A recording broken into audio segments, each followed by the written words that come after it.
Welcome, everyone. I'm Bob Varsha with David Hobbs and Steve Matchett to bring you round 5 of the 1994 Formula One World Championship here on F1 Decade. The Grand Prix of Spain from Barcelona. There's Michael Schumacher on pole for the second straight race and second of his career, going for his 5th consecutive victory to open the season. Standing alongside Joan Villadel-Pratt to the left, and there, sitting in the Williams, Damon Hill. Look at the starting grid. Schumacher on pole, Damon Hill alongside. Very spectacular setting, the Barcelona Grand Prix. Amazing grandstands, garage area, press room. The whole thing is incredible, and it's improved a lot since then too. Yeah. Schumacher on pole, Hill alongside. Here we go. Good start from Schumacher and Mika Hakkinen. And actually say a poor start from the Williams, Damon Hill. Well, look, Gerhard Berger up there too. Both Ferraris up there, one each side of the track. Hill slots in behind Schumacher down in turn 1, and then a quick left-hander. Somehow they weave their way through there. This track tracks a complete contrast to where we were at the previous race at Monaco. Very wide and sweeping open corners here. Cars carrying nowhere near the amount of downforce that they were in Monaco. Those big rear wings gone now, you see. That's not a result of any regulation change. That's just the need to strip the downforce off the car to maximize the straight line speed.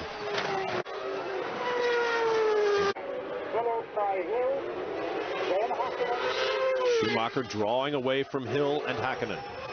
Mika Hakkinen hanging on to Damon Hill though, pretty much. Wow, look at the lead already. Lacey, Leto, and Coulthard, 4th, 5th, and 6th. Gerhard Berger lost a lot of ground on that in that first lot shuffle somewhere. He was coming right along into turn 1, but he lost a lot of ground. That's the Beretta car. This is that awful chicane. Yeah. Boy, you can't sight your way through there at all. A beach there. Michael Schumacher rocketing away from his 2nd career pole into the race lead, looking for his 5th consecutive victory to open the '94 season. Boy, that chicane was horrible to me. How they weaved their way through there, I can't imagine. I was struck by the pace Schumacher went through it at. The way the car reacted. Oh my gosh. Absolutely. That is Formula One right there. I wouldn't say I approve of it, but that's what it is.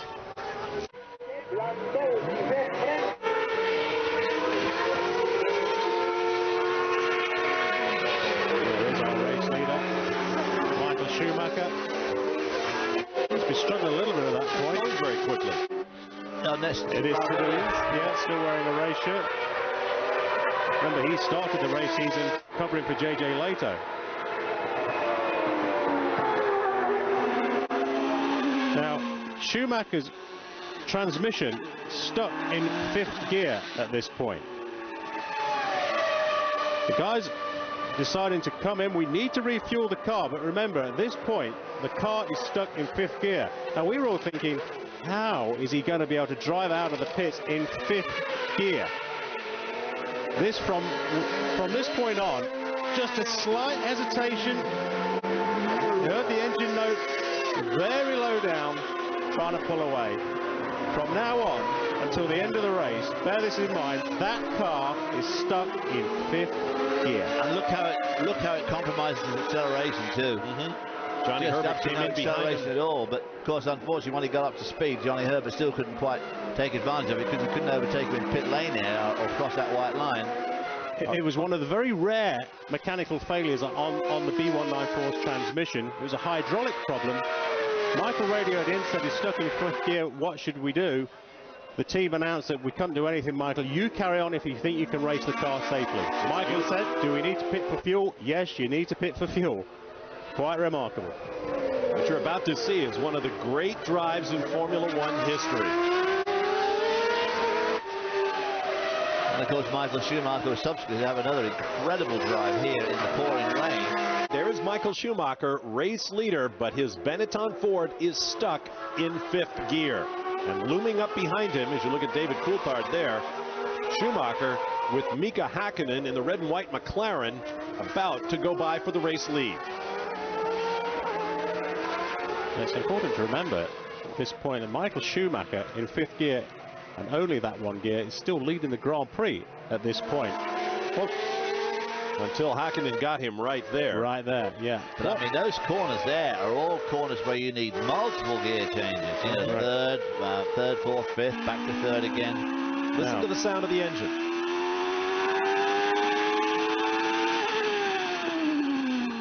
Now, keep your eye on the telemetry, at the green circle, the number 5, that's the gear.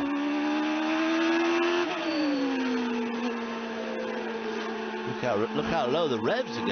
Yeah. Remember, the clutch didn't just explode. Well, the clutch is okay as long as it's stuck in fifth, but when he leaves the pits, of course, there's tremendous strain on the clutch. Yeah. And of course, here he must have to back off going down the straight. Because he'd normally want to take another gear here. Right, so he has to watch his rev. So he has to feather it. Which means he's very compromised on the straight. Steve, during this episode, was the team giving him gaps to those behind? Yes, they were on the radio to him a lot.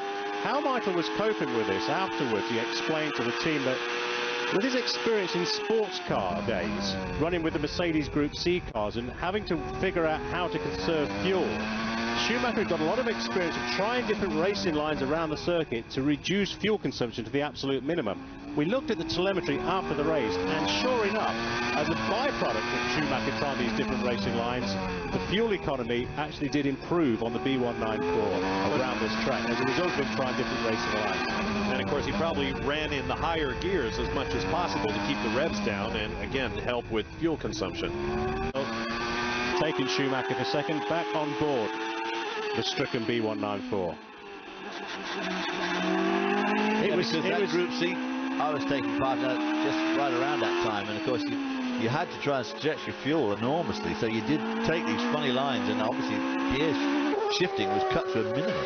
Two things helped us out really with the result that we managed to pull out of this race. One was the great torque of the Ford V8 engine. The Cosworth had a lot of torque, which allowed the car to drive out of the corners, and also by fluke, when the hydraulic problem occurred on the transmission, the transmission was in fifth. If it was in a higher gear, 6, we wouldn't have been able to drive out of those low corners. And of course, if it was stuck in a lower gear, 3rd or 2nd, it wouldn't have been able to go down the straight. You wouldn't have had any performance at all out of things. So it's clouds and silver lining in a way. But having said that, it's just the remarkable driving ability of Michael Schumacher which saved the day. So you think it took him all this time for Damon Hill to finally get second away from him, and he's still leading his teammate. So the running order is now that man, Damon Hill, with an 11-second lead over Michael Schumacher, stuck in 5th gear, but running in 2nd place. Hakkinen comes out in 3rd. Michael Schumacher pits up ahead. Keep in mind, only 5th gear. And keep in mind that that right foot, just right under our camera nose, is sitting right next to me right now. And it looks as ugly now as it did then.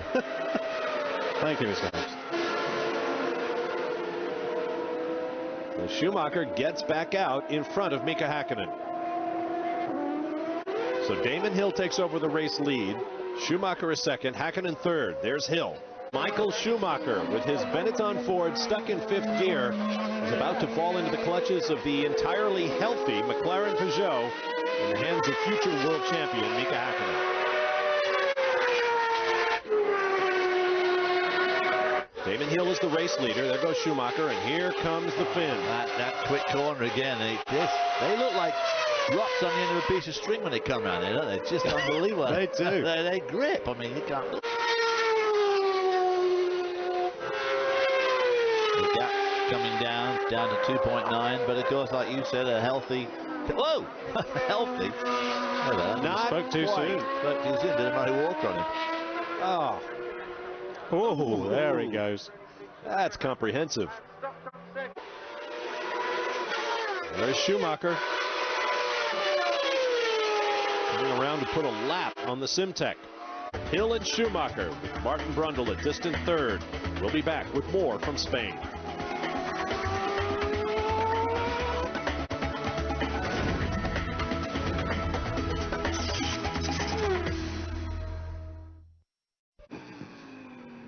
And a big, big victory for the Williams team, coming just a couple of races after the tragedy at Imola. That's kind of the matchup that we saw there. Michael Schumacher coming in absolutely brilliant 2nd in spite of being stuck in fifth gear. Was it Mark Blundell there? Great run for Tyrrell. John O'Lacey, not such a great run for Ferrari, but there he was. Very important to do well, and to win was better, to be honest, was better than I expected to do. Michael put up as usual, and as to be expected, a tough fight. Never would have imagined to finish that race, and then even in second position. I mean, for me, it's something like a victory. In the beginning, it was a bit difficult to run with this fifth gear through all the corners, but then I managed to find a good line and keep up the lap times, more or less to compete against the others that were behind me, not against Damon. It was too quick for me then. What of that drive by Michael Schumacher in the stricken B194? Transmission stuck in fifth, yet still manages a second-place finish. So impressive was that drive that some sections of the press refused to believe the story until Benetton made public the telemetry data. His ability to think logically, calmly, to formulate a solution to a problem which would have sidelined the vast majority of drivers was quite remarkable. If any team manager had once doubted the worth of this young German, well, they couldn't doubt any longer. From the Spanish Grand Prix on, Michael Schumacher's Formula One future was assured.